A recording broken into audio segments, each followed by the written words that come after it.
Hi friendship! Good morning sa inyong lahat. Kami ay nandito sa LTO para mag-renew ng license ng sasakyan. At nagpunta kami ng emission test at pag-check ng chassis number niya. Ayan, check na naman every year. At nandito kami para mag-renew ng license ng sasakyan. Ayan mga friendship, sini-check na naman ulit. Taon-taon yan gagawin natin ang magparehistro ng sasakyan dito sa LTO.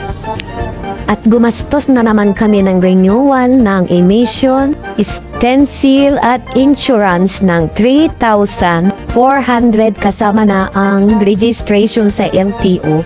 At yan, libre-libre na po tayong dumaan sa mga kalsada kapag nagkapag-renew na tayo para hindi na tayo magtatago sa mga daanan ng may checkpoint. At kung gusto nyo namang kumuha ng driver's license at mag-renew kayo, ay meron namang LTO portal. Ayan po ang LTO portal. I-download lang po ninyo at mag-register. Kung ako sa inyo ay tiyagahan lang naman talaga ang pagkuha ng mga lisensya dito. Maraming nag-aabang at naghihintay dito pero matatapos din sa isang araw. O diba, natapot kayo agad isang araw? Hindi po, aabot lang ng kalahating araw. Kasi kami nag-renew kami, 3 oras lang ang aming napunisyon. Ganon lang kadali at kabilis. So that's all guys. Thank you for watching. Bye!